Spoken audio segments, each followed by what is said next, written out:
किसी नगर में एक रोहन नाम का लड़का रहता था। उसकी उम्र करीब 22 वर्ष की थी और वह पढ़ाई खत्म करने के बाद किसी उद्देश्य के बिना दिन में इधर उधर घूमता रहता था। उसे ना ही किसी काम में रुचि थी और ना ही कोई ऐसा सपना था जिसे पाने के लिए वह मेहनत करता। रोहन के माता पिता उसकी स्थिति को देखकर बहुत चिंतित रहते थे। उन्होंने कई बार उसे समझाने की कोशिश की, लेकिन वह हर बार उनकी बातों को अनसुना कर देता। दोस्तों, आज की कहानी बहुत ही ज्ञानवर्धक है। कहीं आप इस कहानी में खो न जाओ। इससे पहले वीडियो को लाइक करो और हमें ईड्स के मोटिवेशनल जीरो चैनल को सब्सक्राइब कर लीजिए। अगर आप भी श्री कृष्ण को दिल से मानते हैं तो कमेंट में जय श्री कृष्णा लिखना ना भूलें। तो चलो कहानी की शुरुआत करते हैं। रोहन का दिन व्यर्थ की गतिविधियों में निकलता था। वह अक्सर अपने दोस्तों के साथ सड़क के किनारे चाय की दुकान पर बैठता और गपशप करता। कभी वह मोबाइल पर गेम खेलता तो कभी वह बिना उद्देश्य के सोशल मीडिया स्क्रॉल करता। धीरे धीरे उसकी यह आदतें उसकी सेहत पर भी प्रभाव डालने लगी। उसका शरीर कमजोर हो गया, आंखें लाल रहने लगी और वह मानसिक तनाव महसूस करने लगा।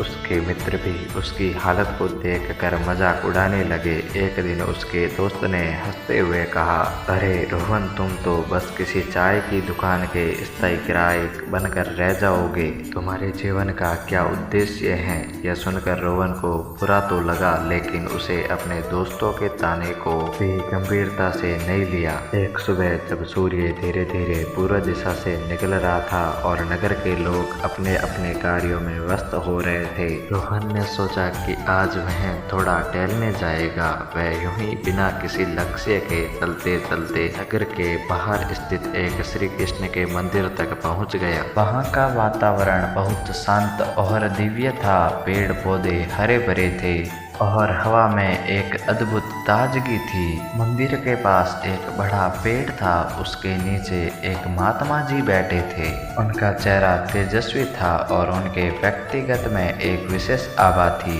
रोहन ने कुछ देर तक उन्हें देखा और फिर धीरे धीरे उनके पास जाकर बैठ गया। महात्मा ने आंखें खोली और रोहन को अपनी ओर देखते हुए मुस्कुराए। उन्होंने बड़े प्यार से कहा, बताइए तुम्हें क्या परेशानी है? तुम मुझे बहुत विचलित लग रहे हो। रोहन ने अपने जीवन की दुविधा को स्वामी जी के सामने रखते हुए कहा, स्वामी जी, मेरे जीवन में कोई उद्देश्य नहीं है। हमेशा खाली बैठे रहता हूँ और मुझे समझ में नहीं आता कि मैं क्या करूँ। मेरे पास ना तो कोई सपना है और ना ही किसी चीज के लिए प्रेरणा। महात्मा ने कुछ देर तक रोहन को देखा और फिर गहरी आवाज में बोले, पुत्र, खाली बैठना सबसे बड़ा अभिश्राप है। तुम्हारा मन और तुम्हारा शरीर दोनों ईश्वर की अमूल्य देन है। यदि तुम्हें इन्हें व्यर्थ में बर्बाद करोगे तो ये जीवन भी बर्बाद हो जाएगा। तुम्हें सफलता के लिए 10 नियम बताता हूँ। यदि तुम इन्हें अपनाओगे तो तुम्हारा जीवन बदल सकता है।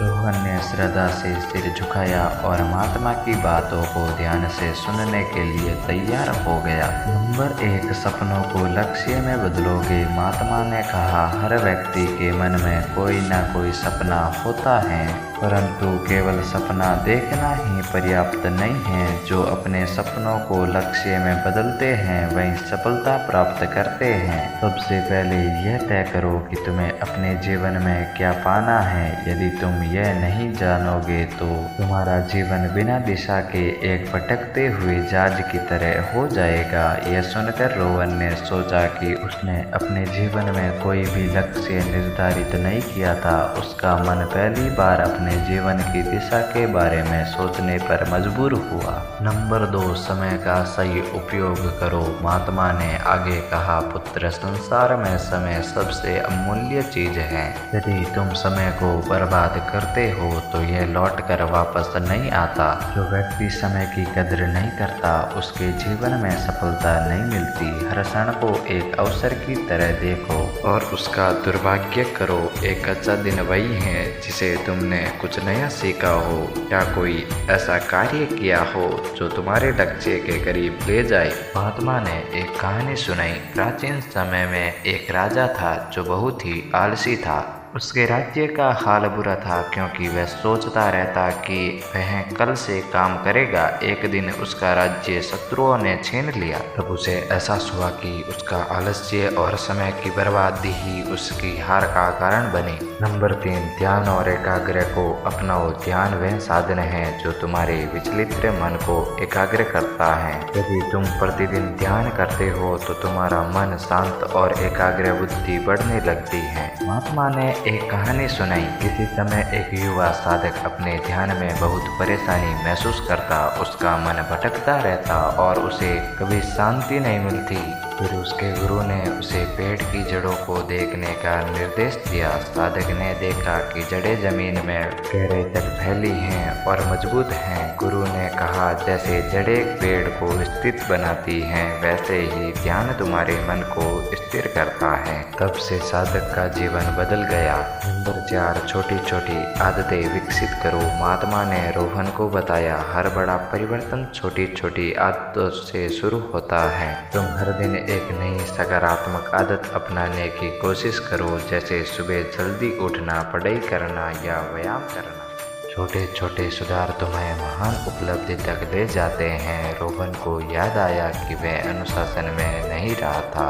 उसने सोचा कि अगर वह अपनी आदतें सुधारना शुरू कर दे तो शायद उसका जीवन भी बेहतर हो सकता है। नंबर 5, स्वास्थ्य का ध्यान रखो। महात्मा ने गंभीरता से कहा, एक स्वस्थ शरीर में ही स्वस्थ मन का निवास होता है।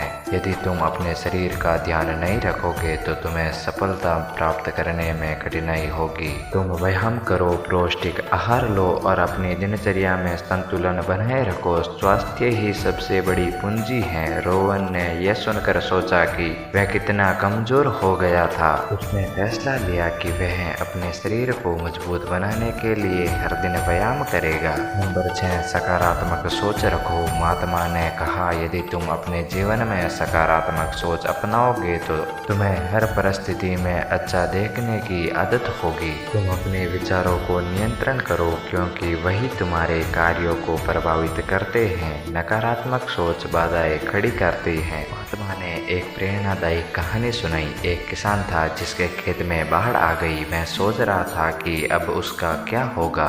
फिर उसने सकारात्मक दृष्टिकोण अपनाया और नई फसल उगाने का प्रयास किया। उसकी मेहनत रंग लाई और उसकी फसल पहले से बेहतर उग गई। नंबर 7, आत्म अनुशासन का पालन करो। आत्म अनुशासन के बिना तुम किसी भी लक्ष्य को प्राप्त नहीं कर सकते। महात्मा ने कहा, खुद को अनुशासित करना सीखो।